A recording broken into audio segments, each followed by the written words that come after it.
Ya, shalom semua. Halo. Shalom. Shalom, Kak. Ya, dari doa sebenarnya itu mengembangkan emosi kita, teman-teman, dari puji-pujian kita yang kita lakukan dengan tulus itu mengembangkan perasaan kita.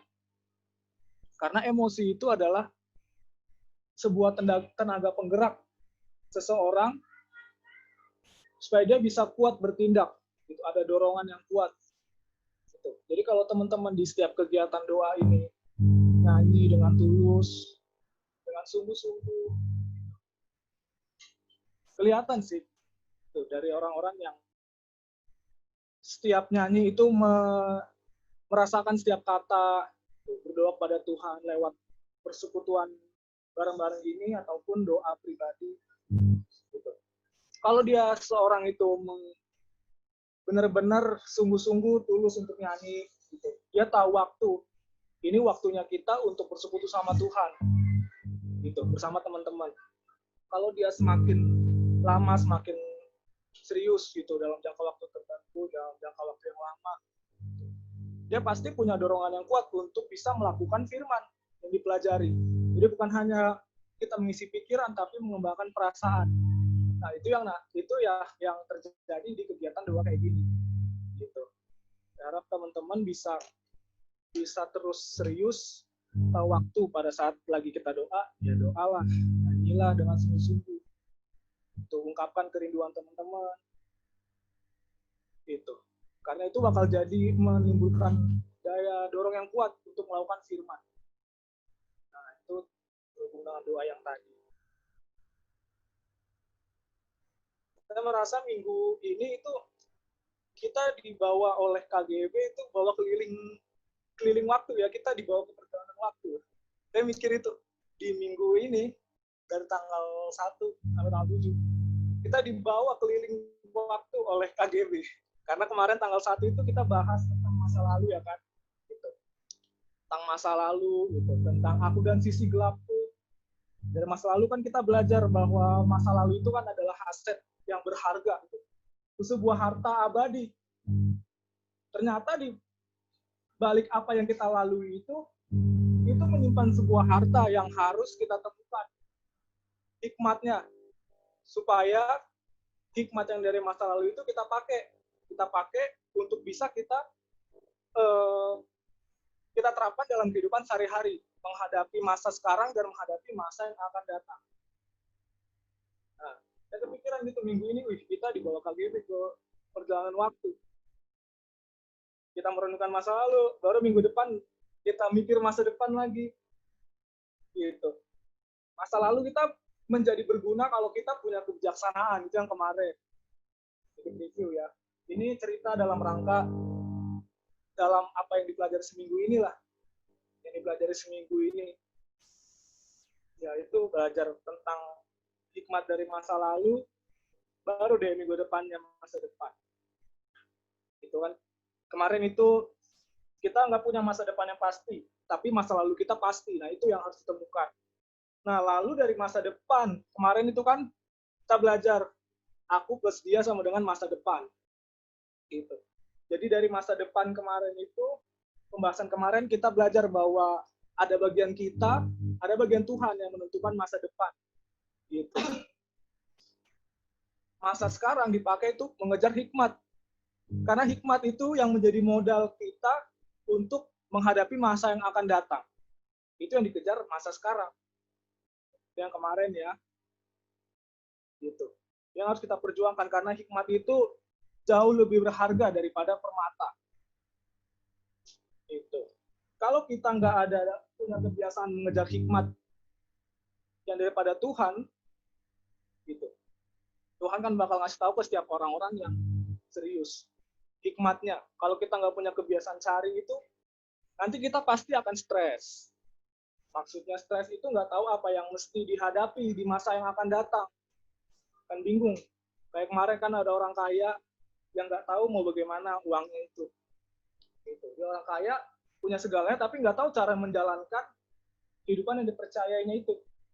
Nah, makanya itu pentingnya kita punya hikmat supaya kita nggak stres, supaya kita bisa tahu apa yang mesti dilakukan. Inilah kebiasaan yang KGB jadikan sarana. Gitu. Jadi saya berpikir, 1 minggu ini kita dibawa ke perjalanan waktu sama KGB. Bahas masa lalu, bahas masa depan. Nah, kalau masa sekarang gimana yo? Kemarin masa lalu, tanggal 1, tanggal 7, masa depan.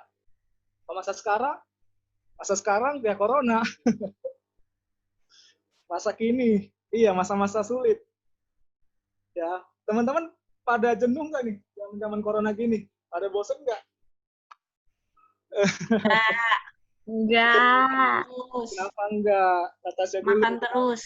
Wih, biar nggak jadi jerapah ya. Jadi kudanil. Jadi kudanil. Kudanil yang tinggi ya. Ya, masa sekarang itu kan masa-masa, ya kebetulan sih, zaman-zaman sekarang ya. Nggak cuma saat corona aja. Kebetulan yang lagi corona ini masa-masa sulit lah kita hadapi sekarang nih. Banyak kan dari kita jenuh, guys. Pasti jenuh. Pernah nggak sih ngerasain gabut gitu? Kagak ngelakuin apa-apa. Bersih gitu. Bagi yang mungkin yang udah selesai ngerjain tugas atau selesai komsel gitu. Udah gitu aja bersih, cek HP. Harus tanya kerang ajaib. Kerang ajaib apa yang harus dilakukan? Tidak ada.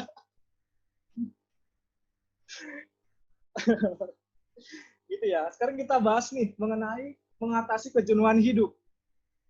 Ini yang berlaku di masa sekarang. Masa lalu, masa depan, masa sekarang. Tapi khusus bahas mengatasi kejenuhan hidup. Nah, semua orang pernah yang ngalamin kejenuhan hidup ya.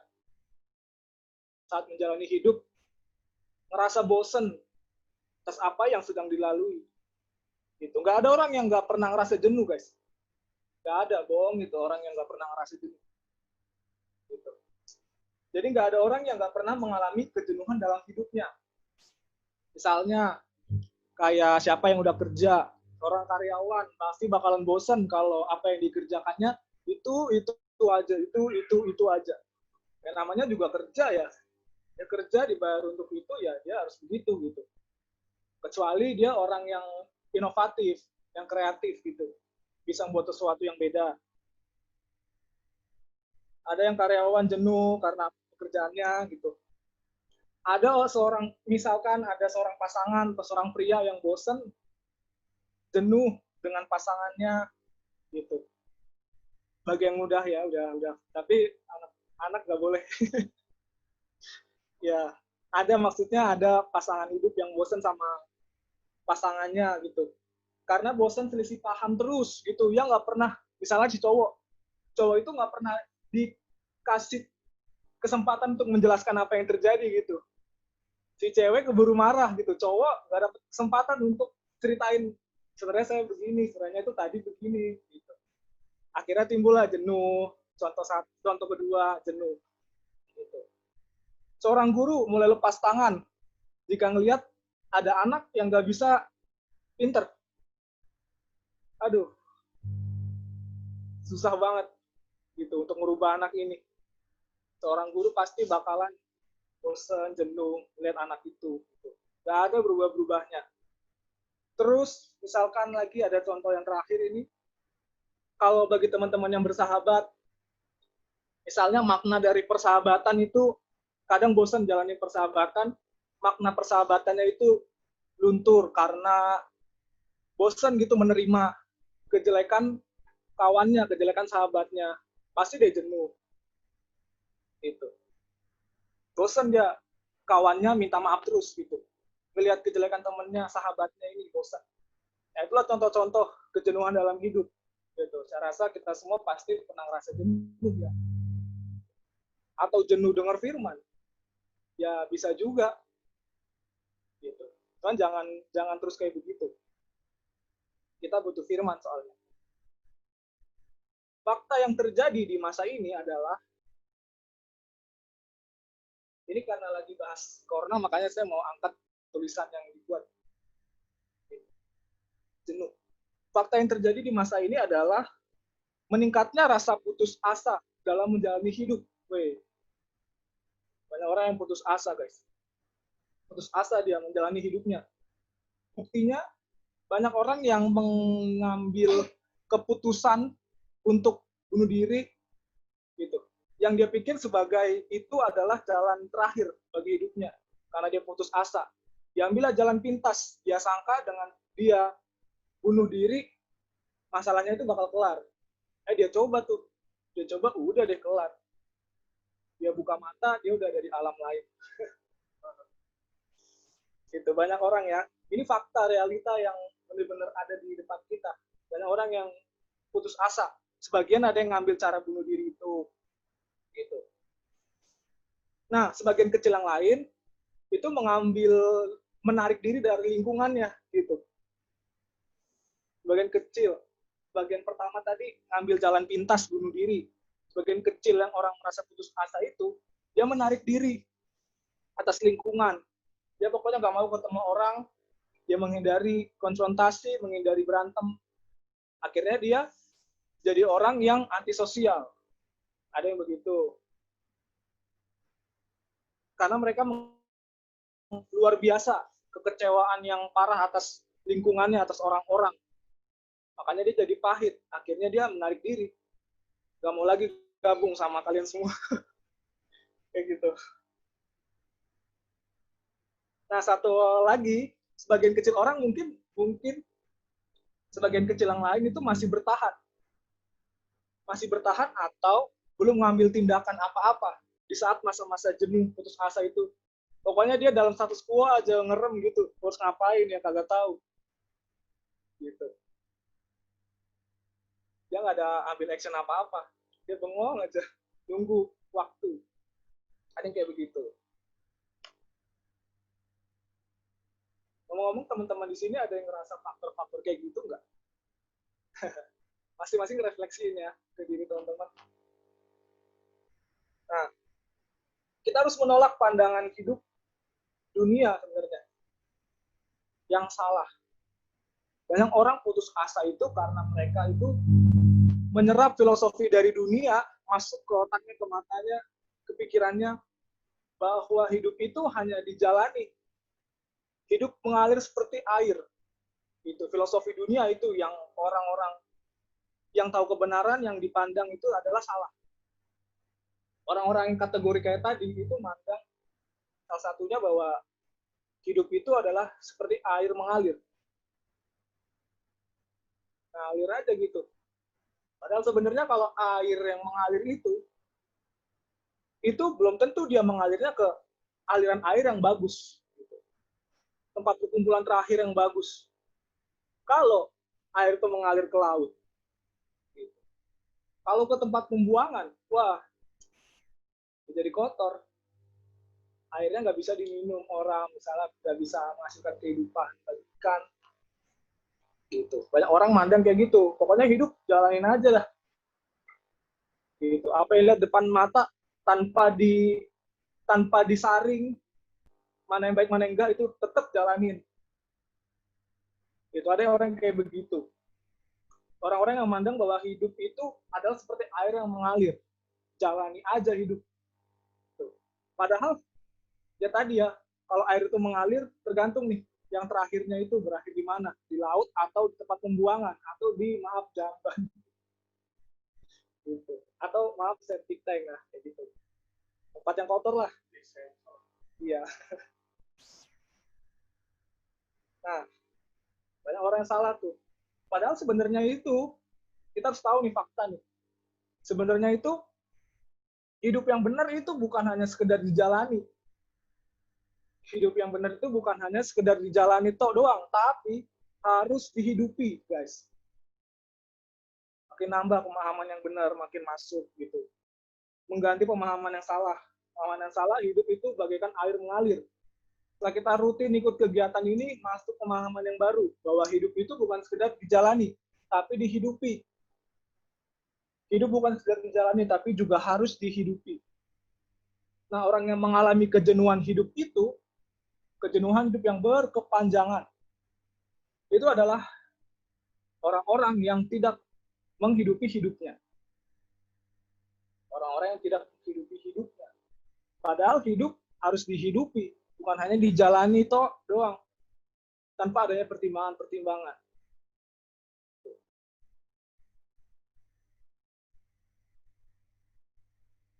Nah, orang-orang yang nggak jenuh, ada yang jenuh, ada yang nggak jenuh, ada yang merasa hidupnya itu enjoy, happy gitu, dia senang ngelakuin apa aja. Nah, tapi bukan berarti orang-orang yang jarang merasakan jenuh itu sudah menghidupi hidupnya, bukan berarti kayak gitu. Bukan berarti orang-orang yang suka dengan hidupnya itu dia telah menghidupi hidupnya. Bukan berarti kayak begitu. Sebenarnya pun juga kalau yang kayak begitu, dia itu menghidupi hidup siapa coba? Kalau kita yang belum mengenal kebenaran, mungkin itu sah-sah aja gitu kalau dia menghidupi hidupnya, kita pandang tanpa pemahaman kebenaran.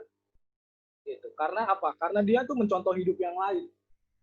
Gitu. Manusia itu tipenya peniru ya. Gitu. Apa yang dilihat, didengar, dilakuin. Seperti bayi. Gitu, tanpa adanya pertimbangan. Orang yang belum kenal kebenaran mandang orang yang menjalani hidup yang kayak begitu, yaitu suatu hal yang wajar. Padahal sebenarnya itu hidup yang benar itu adalah hidup yang berdasarkan kehendak dari Sang Pencipta. Ini sudut pandang orang-orang yang kenal kebenaran. Hidup yang benar itu adalah hidup yang berdasarkan kehendak dari Sang Pencipta. Kalau kita lihat orang-orang yang sukses, orang-orang yang mapan pada umumnya, sebenarnya itu belum tentu menjalani kehidupannya. Ya, dia menjalani hidupnya, tapi hidup siapa yang dijalani? Hidupnya bapaknya, hidup orang-orang sekelilingnya, hidup artis yang dicontoh gitu, dia ngikutin gaya hidupnya gitu. Itulah yang membuat teman-teman kita nggak boleh galau, nggak boleh down lihat orang-orang yang sukses, punya jabatan gitu. Mereka yang kelihatannya sombong gitu, aku gitu. Jadi belum tentu orang yang kayak gitu itu menghidupi hidupnya. Kita yang punya pemahaman kebenaran, yang sadar, yang bisa memaklumi, ya udah, ya nggak apa-apa sih. Mereka kan nggak tahu apa yang benar gitu. Yang tahu yang sadar bahwa hidup yang benar itu hidup yang berdasarkan kehendak Sang Pencipta. Gitu. Allah Bapa yang menciptakan kita. Kalau kita berkata kita menjadi pengikut Kristus, hendaknya kita hidup menurut seperti Kristus. Kenapa harus seperti Kristus atau seperti Yesus? Karena hanya cuma pribadi Tuhan Yesus Kristus sajalah Allah Bapa menyatakan kesungguhannya, kejujurannya gitu. Jujur mengatakan pada manusia yang diberi nama Yesus ini bahwa Allah Bapa berkenan atas manusia ini, yaitu Tuhan Yesus. Allah Bapa menyatakan diri kepada Tuhan Yesus. Inilah anakku yang kukasihi, kepadanya lah aku berkenan. Gitu. Karena apa berkenan? Karena Yesus sudah menghidupi hidupnya. Yesus telah menjalani kehidupannya sesuai dengan apa yang dikehendaki oleh Sang Penciptanya. Sang Pencipta kita semua itu adalah Allah Bapa. Yesus berhasil. Kedatangan Tuhan Yesus adalah membuat kita juga harus berhasil. Jangan mudah putus asa di masa-masa teman-teman masih muda kayak gini. Namanya juga belajar ya untuk berkenan. Jatuh bangun itu pun juga jadi termasuk dalam proses pembelajaran, guys.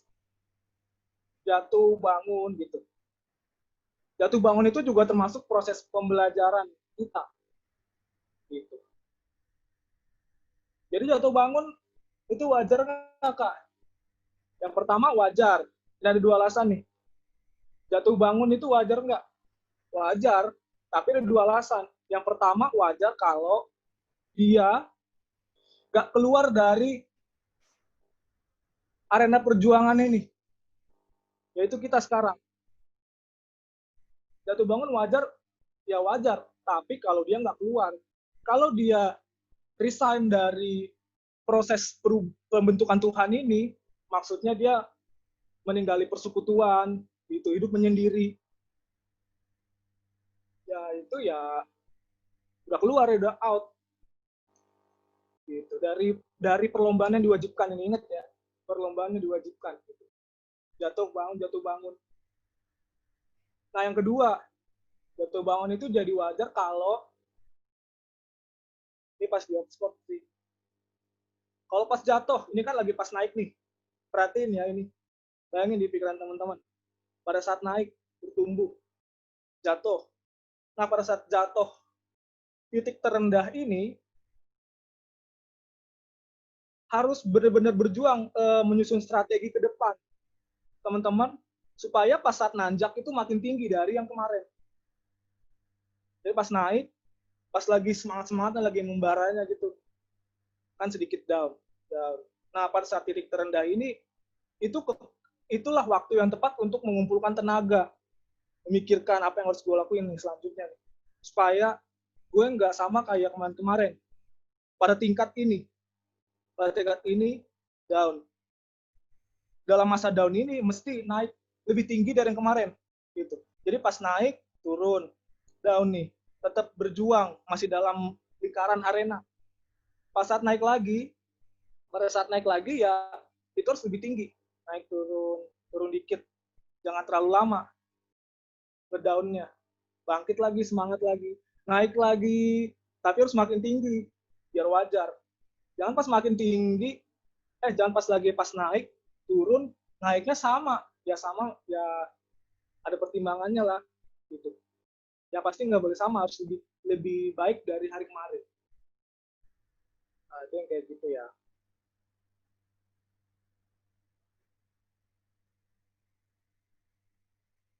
Sampai sini paham nggak guys? Paham ya teman-teman ya. Nah, kenapa Tuhan Yesus yang berkenan tuh? Yesus, karena Yesus adalah pribadi yang berhasil menghidupi hidupnya, hidup sesuai dengan apa yang Allah Bapa kehendaki. Kedatangan yang membuat kita punya potensi untuk berhasil kayak Yesus, Tuhan Yesus. Seperti Tuhan Yesus yang selama hidupnya selalu bersemangat untuk menghidupi hidupnya lewat melakukan kehendak Allah, bukan lewat kehendaknya sendiri. Gitu. Walaupun dia sebagai anak Allah, dia nggak menghidupi hidup anak Allah, buset. Tapi dia menghidupi rancangan Bapa doang. Gila itu. Gila, sungguh pertaruhan yang total. Padahal dia ini anak Allah, dia punya kuasa, tapi dia nggak menghidupi dirinya, tapi hanya menghidupi cara hidup yang Bapa kehendaki aja. Sama kayak di Yohanes 4 ayat 34 ya, makananku ialah melakukan kehendak Allah dan menyelesaikan pekerjaannya, kehendak Bapakku dan menyelesaikan pekerjaannya. Orang-orang yang menghidupi hidupnya pasti orang-orang yang mempunyai tujuan hidup yang jelas. Gitu. Jadi kalau orang yang gampang jenuh, berkepanjangan, itu berarti orang yang belum menemukan target tujuan hidupnya.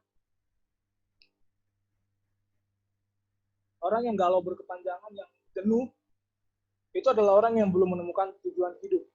Jadi terkait ada benang merahnya nih antara jenuh dengan tujuan hidup. Nah, orang-orang yang menghidupi hidupnya pasti adalah orang-orang yang mempunyai tujuan hidup yang jelas. Bagi orang Kristen yang terpanggil menjadi seperti Kristus, tujuan hidup kita harus jelas, yaitu menjadi sempurna seperti Bapa di sorga. Gitu. Sempurna seperti Yesus.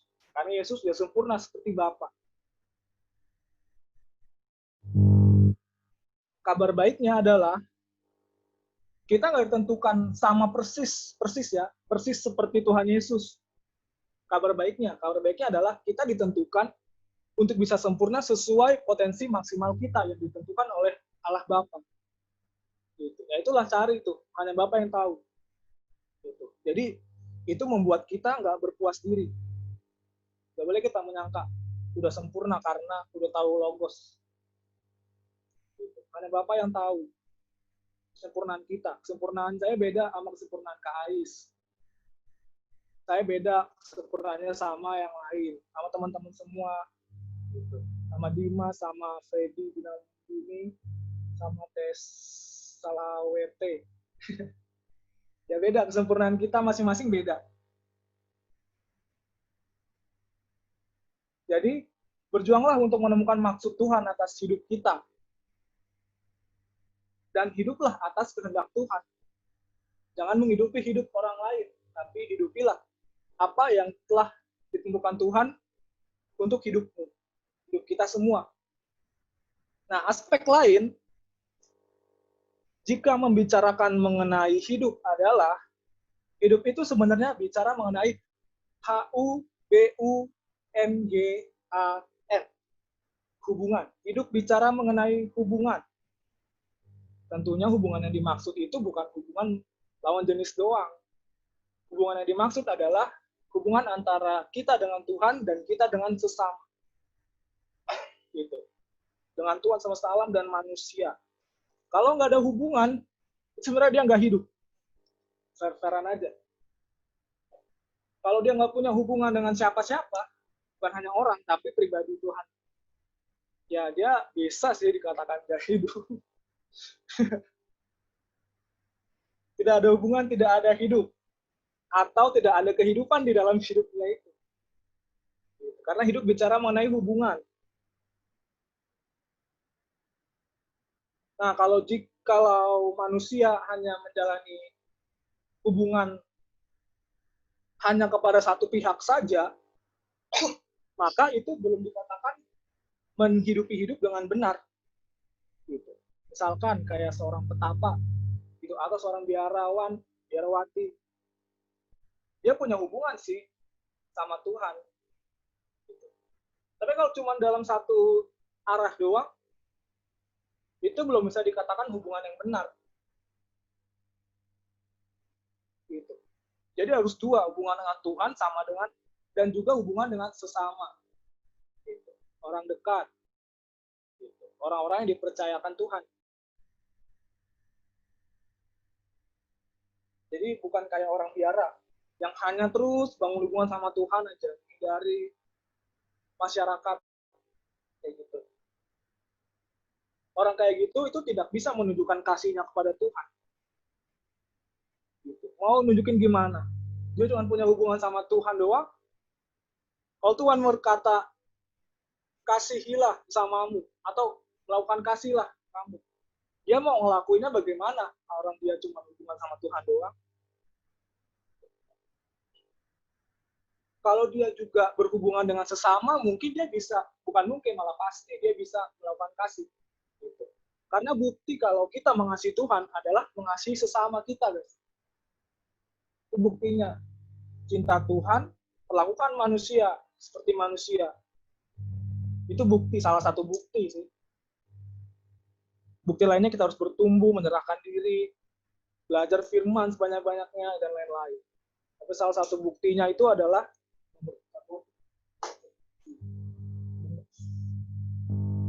jadi salah satu buktinya itu adalah mengasihi sesama.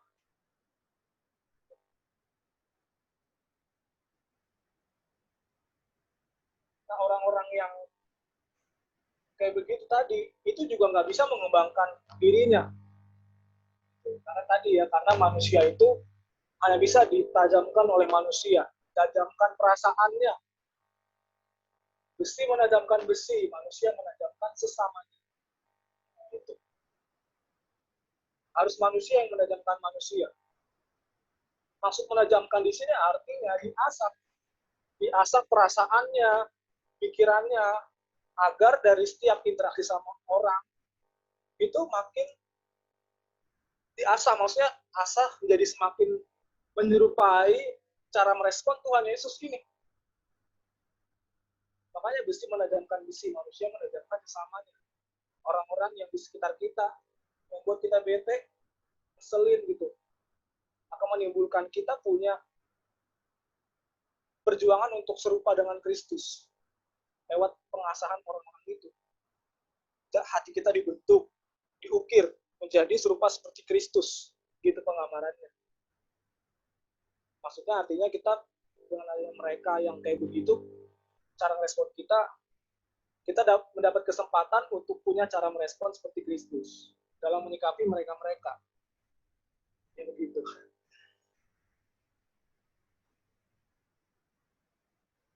Sebaliknya kalau seorang hanya berinteraksi dengan manusia, nah ini sebaliknya nih. Sebaliknya kalau orang-orang yang hanya berinteraksi sama manusia doang, tapi menghindari Tuhan, jelaslah dia seorang yang ateis. Dia tidak percaya adanya Tuhan. Yang ada hanyalah berbuat baik kepada sesama doang.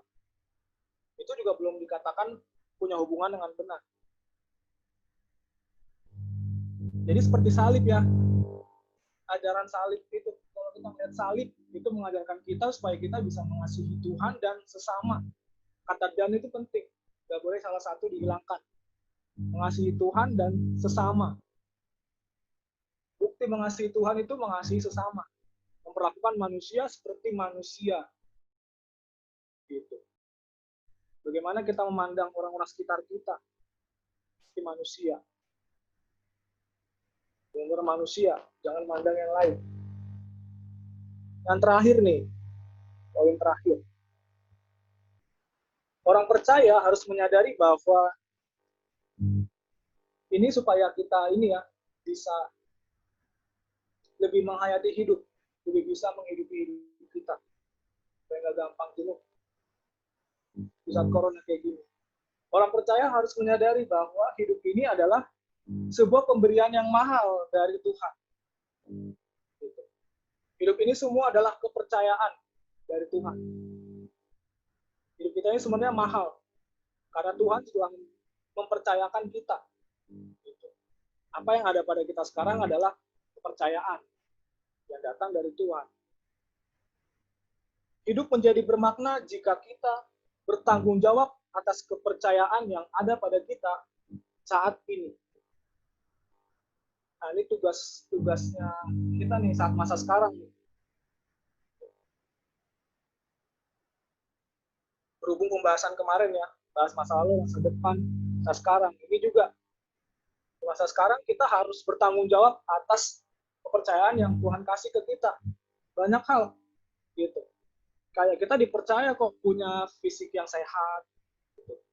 Kita punya orang-orang dekat. Kita punya keluarga, sahabat, komunitas, uang, pekerjaan, banyak hal deh. Kita kuliah, harta benda, dan lain-lain sebagainya. Nah, sebenarnya bukan hanya itu sih yang dipercayain Tuhan. Tapi lebih dari itu semua yang tadi, kita dipercayakan sama Bapa di sorga. Itu tahu kebenaran kayak gini. Kita dipilih, orang-orang yang di Zoom ini, dipilih Tuhan sebenarnya. Buat tahu kebenaran yang kita pelajari di KGB. Kita dipilih. Nah, itulah kepercayaan juga. Satu kepercayaan yang terutama. Kita mendapat pemahaman kebenaran firman yang orang lain mungkin nggak bisa dapat. Orang percaya dipercayakan pengenalan yang benar akan Tuhan semesta alam yang membuat kita begitu berharga dan memampukan kita mengerti akan makna hidup. Gitu. Bagi yang udah lama komsel, makin lama makin jelas makna hidup yang sebenarnya itu kayak gimana. Tapi bagi yang baru, ya perlahan udah mulai sih kelihatan gambaran kekristenan yang benar itu kayak gimana. Perlahan udah dapat pemahaman. Kalau makin lama lagi, makin dia merasa menemukan makna hidup yang benarnya itu kayak gimana sih. Gitu. Jadi dia nggak ngikutin hidupnya orang. Dia menghidupi hidup yang diimani dan yang diyakini itu benar. Yaitu hidupnya Tuhan Yesus. Cara responnya. Apa yang Yesus lakukan. Nah, jangan lupa juga nih teman-teman nih. Semua kepercayaan tadi, uang, komunitas, pemahaman kebenaran, itu pada akhirnya nanti segala kepercayaan itu akhirnya akan dimintai Tuhan pertanggungjawaban. Garis besar tuh. Garis pertanggungjawaban. Bakal ditanya sama Tuhan atas apa yang udah dipercayai. Tuhan meminta pertanggungjawaban dari semua. Sudah dipercayakan, kenapa tidak bertanggung jawab? Nanti pasti di surga nanti itu pasti sih ada kayak begitu. Ada sesi pertanggungjawabannya nanti di sana. Ayo loh. Ini beneran sih. Walaupun belum pernah ke sana, tapi ini menurut pemahaman. Pasti ada pertanggungjawabannya. Kalau kita dikasih teman, komunitas, atau orang dekat gitu, Tuhan pasti bakal tanya pertanggungjawabannya gitu. Kenapa dirusak hubungannya? Gitu. Padahal aku telah memberikan sebuah kepercayaan, yaitu hubungan dengan sesama kita. Tapi kenapa kamu rusak gitu? Misalkan karena kita egoisnya masih gede, Tuhan bakal tanya, kenapa dirusak itu hubungan itu? Padahal aku punya rencana atas hubungan itu. Kenapa dirusak? Ayo, mau jawab apa kita? Gemetar kita. Serius. Makanya teman-teman, mengatasi kejenuhan ini juga salah satunya, kalian bayangin deh, hidup nanti setelah mati. Itu bagaimana tuh indahnya dan mengerikannya. Indah dan mengerikan. Karena tadi kita bakal telanjang di sana. Gak ada yang kita umpet-umpetin. Kalau yang terbiasa ngumpetin aib, ngumpetin dosa, ngumpetin kelakuan buruk, kelakuan jelek, gak bakal bisa dipakai skill kayak gitu. Skill gitu gak bakal bisa dipakai. Pada akhirnya ya, segala kepercayaan kita akan dimintai Allah pertanggungjawabannya. Karena setiap kita pasti akan berpulang. Itu nggak lama kok. Kiamat. Kiamat global atau kiamat sendiri, nggak lama. Ada 2 kiamat. Kalau ya kiamat global itu belum ada, atau Tuhan Yesus belum datang, kalau itu belum ada, ya kita yang kiamat. Gak lama, makanya hidup serius deh dari muda. Benar hayatin hidup. Gitu. Kalau lagi jenuh, pikirin aja kehidupan. Karena setiap kita akan berpulang. Dan bagian yang berpulang itu sebenarnya bukan tubuh, tapi roh. Roh manusia yang bakal berpulang. Allah mengingini roh manusia itu kembali utuh tanpa dosa. Gitu. Itu Tuhan mau, makanya kenapa itu jadi alasan kenapa kita harus menjaga kekudusan atau membenahi diri. Yang lebih mudah diternanya membenahi diri, memperbaiki diri dari sifat-sifat yang buruk. Karena Tuhan mau nanti yang ada dalam diri kita itu pulang dengan keadaan bersih. Ini perjalanannya ini seumur hidup. Gitu. Kita nggak tahu kan kapan kita kelar. Kita mohon perlindungan Tuhan lewat doa-doa, lewat kegiatan kita kayak gini, lewat doa pribadi. Mohon perlindungan Tuhan. Mohon belas kasihan Tuhan supaya kita dikasih kesempatan hidup.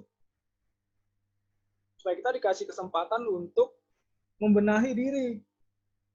Si banyak yang harus dibenahi, guys.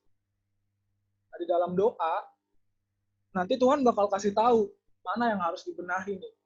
Mana Randy yang harus dibenahi. Yang harus dibenahi, kamu itu ini.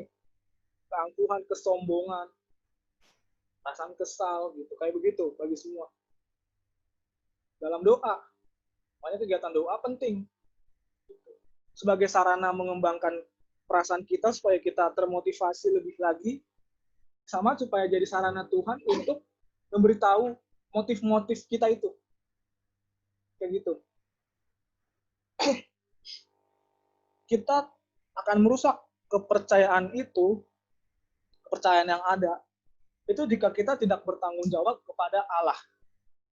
Hidup ini juga bisa bicara mengenai tanggung jawab. Hubungan tanggung jawab. Dengan kata lain, jika kita jenuh dalam hidup, kita tidak menjadi peduli dan tidak bertanggung jawab atas hidup kita. Kalau kita merasa jenuh dalam hidup, putus asa, kita itu sebenarnya jadi orang-orang yang nggak bertanggung jawab.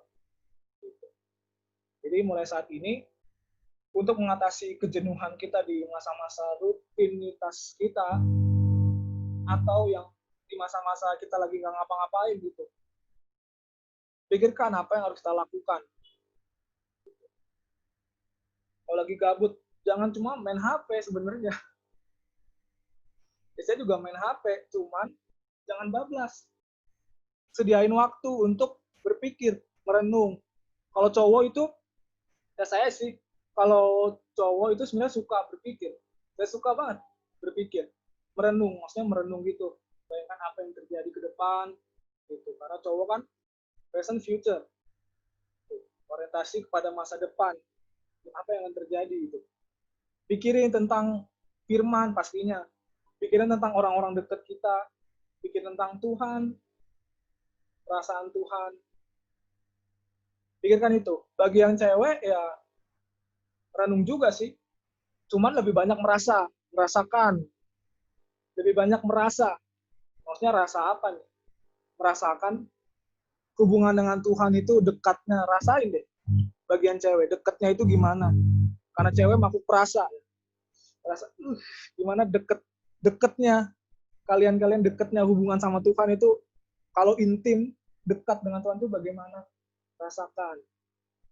Bagaimana rasanya jika kita berinteraksi dengan orang gitu. Kita punya sudut pandang yang benar. Rasain keindahan itu. Dan juga rasakan juga nih. Rasakan kalau diri kita terpisah sama Allah selamanya. Gitu. Nyeseknya nggak ada Allah itu rasain juga. Gitu. Kalau cowok berpikir, merenungkan firman gitu. Pikirkan apa yang menjadi kehendak Tuhan. Tuhan maunya apa ya? Dalam keadaan gue yang kayak gini gitu. Nah kalau cewek salah satunya itu rasakan hubungan dengan Tuhan dan sesama.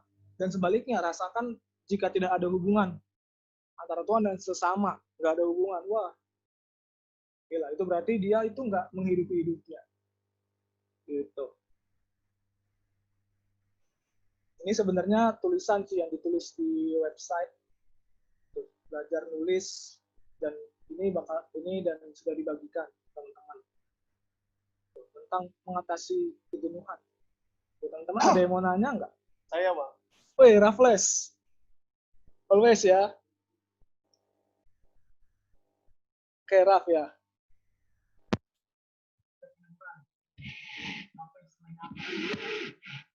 Raff mau nanya nih bang. Ya. Raff kan kayak suka merasa kayak jatuh bangun gitu bang. Gampang ngedown kalau ngeliat suatu masalah gitu. Ya. Raff mau minta saran dari Bang Reni dong supaya tidak gampang jatuh lagi gitu. Gimana bang? Minta penjelasannya biar nggak gampang jatuh setelah menghadapi suatu masalah gitu. Oh. Ya, jadi ceritanya Raff atau kita, ya kita jatuh bangun ya, pasti gitu. Bagaimana caranya supaya nggak gampang jatuh lah pokoknya dalam suatu masalah. Nggak gampang jatuh dalam setiap masalah. Jatuhnya ini jatuh yang bagaimana nih? Maksudnya ini jatuh. Oh, agak dalam gitu, ya.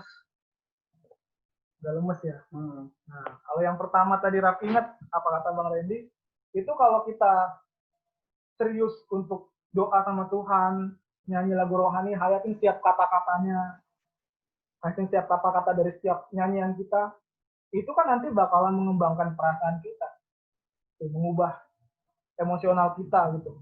Yang tadinya kita gampang galau, kita menghayati hubungan dengan Tuhan itu perasaan itu bakal perlahan makin berubah gitu, makin pulih lagi, makin pulih. Ini namanya pemulihan gitu, makin pulih lagi perasaannya, sehingga ditambah dengan pemahaman firman di Komsel, pemahaman di Komsel itu jadi makin mendukung gitu. Jadi perasaannya pulih gitu. Karena kan perasaan itu adalah sebuah penggerak kita, guys. Penggerak kita melakukan sesuatu. Kalau kita down kan berarti perasaannya lagi bermasalah. Makanya itu cara memulihkan perasaan itu bangun hubungan sama Tuhan. Nyanyi lagu rohani gitu biar makin bersemangat lagi. Kalau udah pulih, semangat lagi untuk melakukan apa yang benar. Gitu. Banyak kesempatan gitu selagi Raf atau kita masih hidup, itulah kesempatan kita. Makanya jangan sia-siain kesempatan hidup kita. Mulih perasaan itu. Kita butuh pemulihan soalnya. Begitu, Raf. Perlahan, ini prosesnya masih panjang. Kalau sampai ya guys, kita loh. Kalau nggak sampai, ada yang bilang, Kak ya, gue masih lama hidupnya, gue belum menikah, gue belum punya anak. Kalau sampai, kalau enggak yo, itu ini jadi masalah. Makanya setiap kesempatan mesti dihargai kesempatan itu. Yang gitu lah. Oke, Bang. Oke. Makasih jawabannya, Bang. Ada lagi yang mau nanya guys? Atau saya nanya deh? Apa, Freddy? Iya. Ya Kak, mau nanya, gini Kak, aku kan punya teman gitu. Dia sering kali buat hubungan pribadi dengan Tuhan, terus ya pokoknya HPDT-nya itu kayak erat banget dengan Tuhan gitu. Ya, Tapi dalam suatu hal tertentu dia kayak merasa ada jenuh gitu. Nah, itu gimana tuh, Kak? ada jenuh. Tapi padahal dia itu sering bangun hubungannya dengan Tuhan gitu. Tapi ada suatu kesan tertentu dia kayak merasa kosong atau kejenuhan dalam diri. Itu gimana itu, Kak? Oh ya, memang sih. Yang tadi, setiap perasaan jenuh itu emang wajar ada. Gitu. Jadi saat jenuh atau nggak jenuh, itu termasuk dalam salah satu proses kita. Yang penting yang pertama tadi, kita nggak keluar dari proses, nggak langsung menghindari Tuhan. Sama yang kedua, di mana Freddy-nya? Oh itu ya. Yang pertama itu kalau jadi wajar kalau kita nggak keluar dari proses pendewasaan Tuhan itu. Sama yang kedua, kalau saat lagi jenuh gitu, jangan lama jenuhnya. Bangkit lagi dengan semangat yang baru. Makin lebih tinggi lagi semangatnya. Gitu. Itu termasuk dalam proses pembelajaran kita. Gitu. Ya semoga apa yang dilihat bisa benar-benar real apa adanya dia. Gitu. Karena ya manusia bisa mengelabui ya. Hanya orang-orang yang punya kepekaan yang bisa membaca motif. Gitu.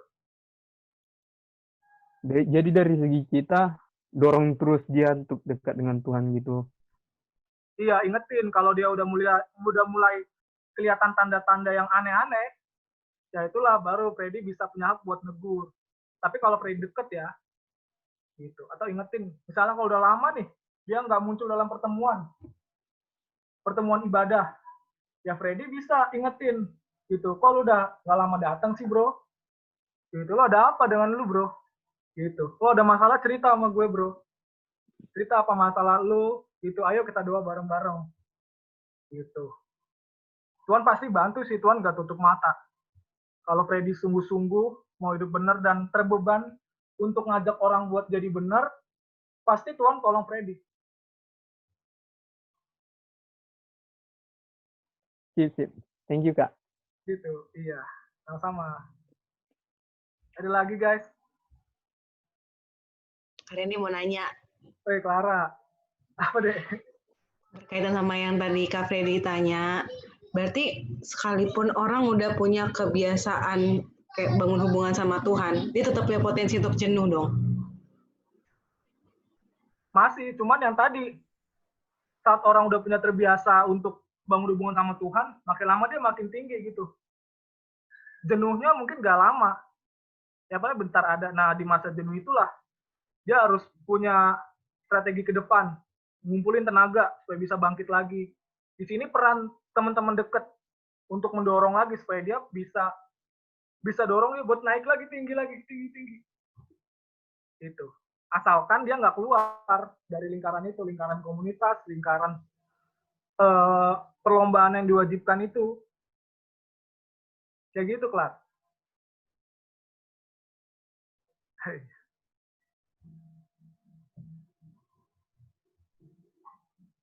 Ada lagi guys.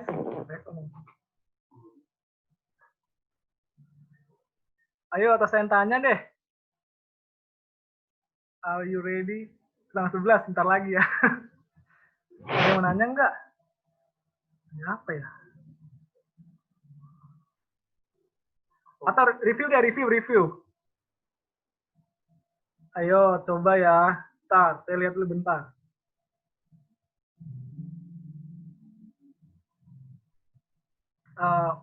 Nggak apa-apa nih ditanya. Bentar, deteksi. Halaman kedua. Siapa nih? Kakak ada yang nongol wajahnya. Yang nggak nongol aja deh. Lupus udah, Raymond udah. Siapa ya? Rio. Bang Rio. Mencoba ya bangnya sendiri. Ini deh, ada yang asing sih. Maaf ya. Yang namanya Ovia Susiana ini siapa ya? Sorry, salam kenal. Oh, Susi. Hah? Anak Susi Bontang. itu kak. Apa? Susi itu kak. Bontang bukan saya. Anak Bontang. Orang Bontang. Oh iya. Oke deh, mau ditanya nih. Review dong, review doang maksudnya. Jadi sebenarnya yang hidup tadi ya, kan filosofi yang salah kan air mengalir seperti air. Nah, yang tadi. Yang benarnya itu bagaimana? Review. Sebaliknya, bagi kita yang udah kenal kebenaran, mana sih tadi? Oh itu. Sebentar. Orangnya mana ya? Siapa sih namanya? Susi. Oh iya, siapa tadi? Susi. Ya Susi, mana sih? Coba yang pertama. Kok hilang ya? Yang Les, pertama. les. Orangnya les.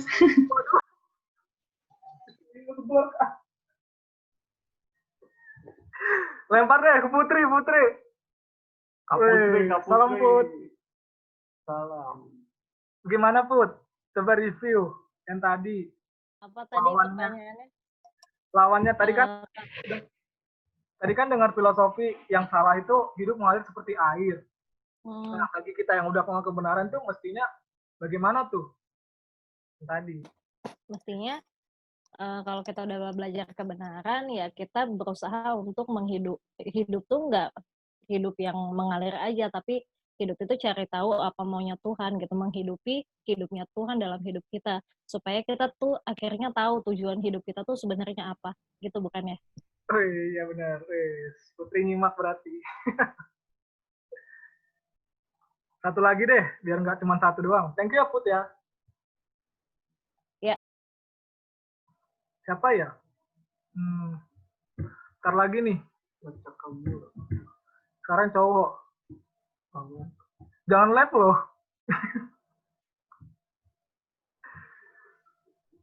Raymond. Raymond udah kemarin. Enggak deh. Ya udah Raymond deh. Halo Salomon. Jangan live.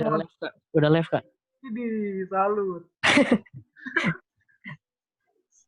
Tuh kak.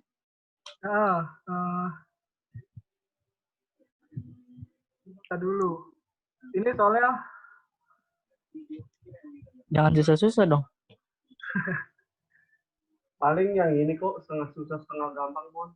Oh ya, enggak gini aja deh. Misalkan apa yang akan terjadi kalau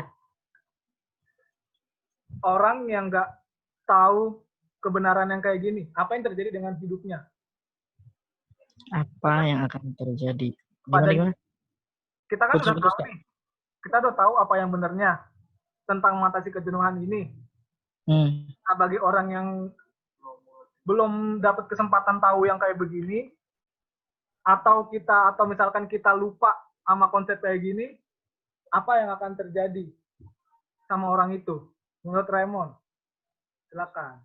Kalau dia belum dapat pelajaran kayak gini, atau dia mungkin udah dapat tapi lupa gitu ya, terus gimana ke depannya dianya ya? Iya. Kalau kita lupa deh. Ya. Kalau menurut saya sih, kalau sampai lupa sih fatal sih. Kalau lupa itu Kalau lupa itu berarti kan dia udah ada nih. Cuma lupa berarti kan dia nggak renungin ya.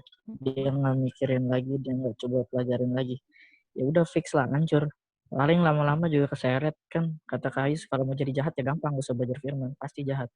Kalau untuk orang yang emang nggak tahu kebenaran, susah juga tuh nyalahinnya.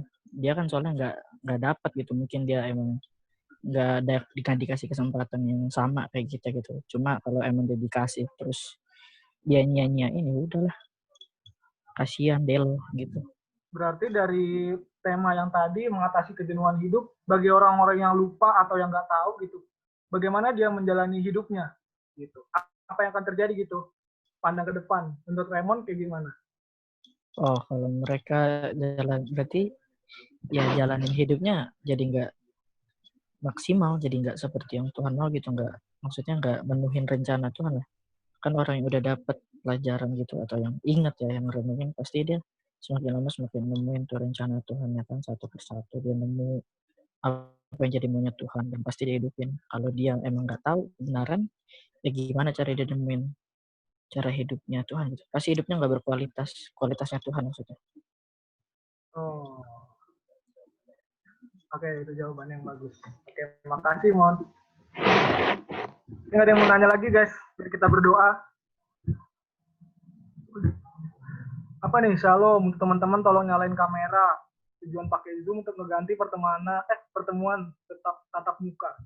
Jadi Mon kesediaannya ya. Ya udah, kalau nggak ada yang mau nanya lagi, udah nggak ada yang ditanya juga sih. Ya udah, kita nyanyi atau kita doa, dan kita doa.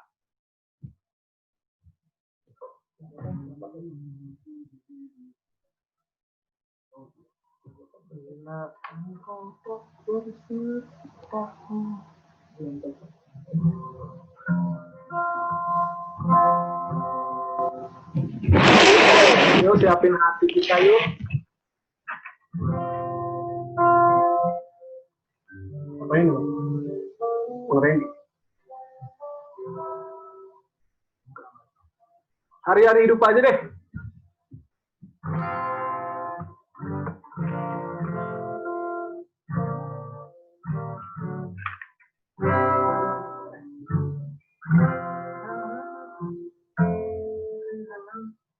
Coba kelar, cek sound. Kalau gini, pas nggak? Hari-hari. Atau kurang tinggi? Gitu aja Kak. G. Enggak, yang tadi. Oh, yang tadi aja. Kalau ini ketinggian ya? Hari-hari. Iya, ketinggian. Bahwa tujuanku. Ke. Iya.